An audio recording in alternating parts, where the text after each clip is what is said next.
L'information a été rendue publique hier. Mmh. Elle a été communiquée aux journalistes et on a eu en fin d'après-midi, peu de temps avant que ce soit communiqué très publiquement, l'information par le ministre. Mais Bon. il n'y a eu aucun dialogue Aucun social. dialogue avant.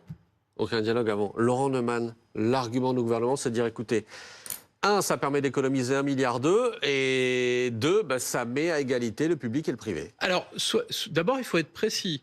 Ce qui permet d'économiser 1,2 milliard, c'est pas simplement le jour de carence. Le jour de carence, en réalité, passer de 1 à 3 pour aligner le public sur le privé, ça ne fait économiser que, dans le meilleur des cas, 300 millions 300 d'euros. millions. Voilà. La vérité, c'est que pour arriver à 1,2 milliard, on va aussi réduire la prise en charge du salaire de 10%.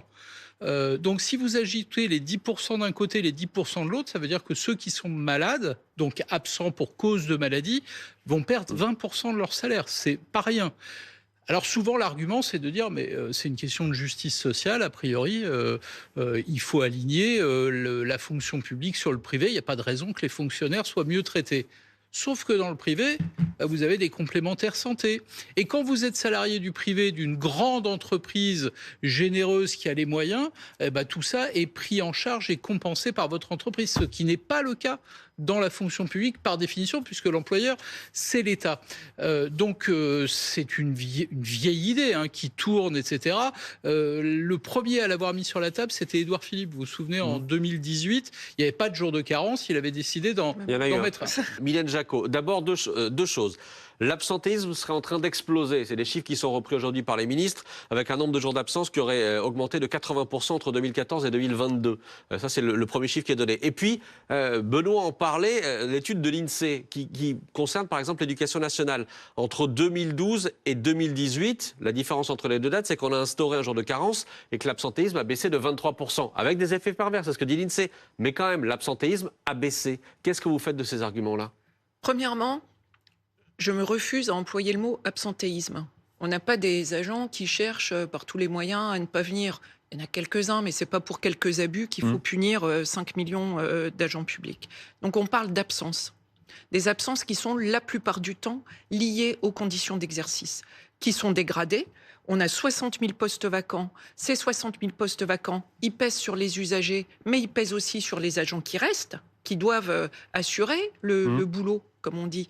Il y a des conditions d'exercice qui font que les collègues ont des métiers difficiles. Si vous regardez dans la fonction publique territoriale, tous les métiers en lien avec la petite enfance, tous les métiers techniques, l'hôpital, où il y a non seulement la difficulté du métier en lui-même, mais en plus les postes vacants, là aussi on le voit. Les enseignants, on parle du rhume, ou de la grippe, c'est les symptômes les plus connus.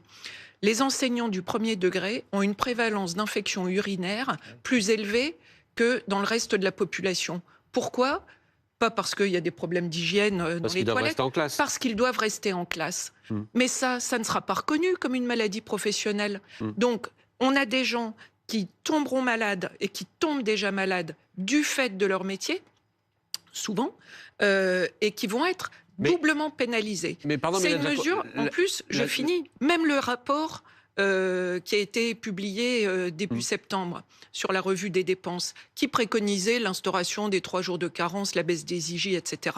Ce même rapport prenait toutes les distances qu'il fallait prendre avec les données statistiques qui mesurent l'utilité, l'efficacité de ces mesures. Donc oui, on a aujourd'hui vraiment de la colère et une forme de sidération, je le dis, de voir mobiliser des mesures qui n'ont absolument pas fait la dernière fois qu'on s'est vu sur ce plateau, Mylène Jacot, c'était aussi pour parler des fonctionnaires, et notamment du fait qu'ils étaient trop nombreux et qu'il fallait supprimer un certain nombre de postes, c'était la volonté du gouvernement. Vous entendez aussi l'argument qui est de dire, que ce soit sur les arrêts maladie, sur l'absence, sur le nombre de fonctionnaires, fonctionnaires que beaucoup de Français peuvent se dire, en fait, on n'en a plus pour notre argent. On n'en a plus pour notre argent et on paye un certain nombre de fonctionnaires peut-être plus élevés qu'ailleurs en Europe ou dans le monde et qu'on n'est plus, j'allais dire, récompensé, entre guillemets, par un service public à la hauteur. Alors, sur la part de l'emploi public, je ne parle pas du statut, je parle de l'emploi public.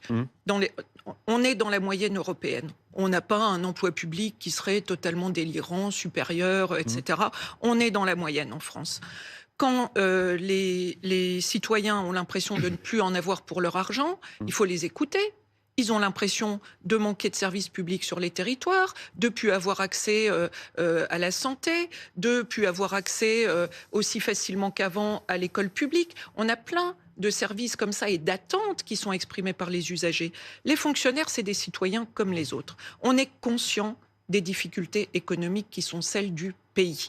Mais les fonctionnaires et l'ensemble des agents publics ne peuvent pas être les boucs émissaires de la dette. La CFDT a des propositions claires. On appelle à l'organisation d'une conférence sur les finances publiques. Et qui dit finance dit pas seulement dépenses, dit aussi recettes. Il faut qu'on regarde tout ça, mais collectivement. Je peux juste vous poser une question. Est-ce que vous accepteriez de travailler sur cette idée d'une mise à égalité des jours de carence dans le public et dans le privé, mais accompagné d'un grand plan d'accompagnement pour améliorer, par exemple, les conditions de travail dans les services publics? Est-ce que ça, par exemple, les syndicats, celui auquel vous appartenez, ça pourrait être une hypothèse de travail? Ce n'est pas une hypothèse, c'est une exigence. C'est une exigence. On demande l'ouverture d'une négociation sur la qualité de vie et les conditions de travail depuis des mois. Et si ça existait, vous accepteriez les jours de carence? Alors, je finis. Cette négociation, elle était sur les rails au moment de la dissolution. Depuis, plus rien. Voilà. Sur les jours de carence, on conteste aussi l'argument du gouvernement qui est de dire on aligne, vous l'avez rappelé, dans le secteur privé, la compensation des jours de carence et même du montant des indemnités journalières fait partie du panier de la négociation quand il s'agit de discuter des couvertures complémentaires santé et prévoyance.